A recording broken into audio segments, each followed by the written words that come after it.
Hello guys, আসসালামু আলাইকুম। কি অবস্থা সবার? আশা করি সবাই প্রত্যেকেই ভালো আছেন। তো গাইস, এখানে দেখতেই পাচ্ছেন আম্মু টেবিলের মধ্যে অনেকগুলো উপাদান একের পর এক এখানে সাজিয়ে রেখেছে। গাইস, আজকের ভিডিওতে আম্মু আমাদের দুপুরের খাবারের জন্য পটলের ভর্তা করবে। তো আপনারা ভিডিওটা দেখতে থাকুন শেষ পর্যন্ত। তো গাইস, এখানে দেখতে পাচ্ছেন একটি পাতিলের মধ্যে আম্মু পানি দিয়েছে কিছু পরিমাণ, এরপরে এখানে পটলগুলাকে দিয়ে দিয়েছে। এখন এখানে প্রায় 5 থেকে 10 মিনিট যাবত ধরে পটলগুলোকে সিদ্ধ করে নিয়েছে। এখন এই পটলগুলো সিদ্ধ করে নেওয়ার পরে ব্লেন্ডার করবে।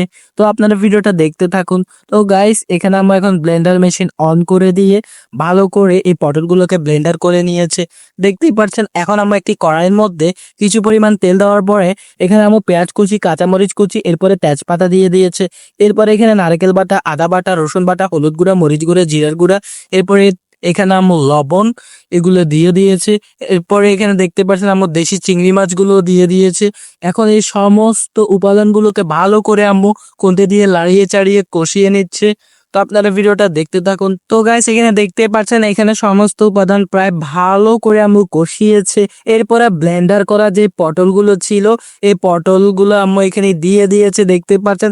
এখন এই পটলের সাথে আম্মু সমস্ত উপাদানকে ভালো করে খুন্তি দিয়ে লাড়িয়ে চাড়িয়ে ভালো করে মিশিয়ে ফেলেছে। তো গাইস, দেখতে পাচ্ছেন ফাইনালি আমাদের পটলের ভর্তা করা ডান। ওয়াও, অনেক বেশি মজার।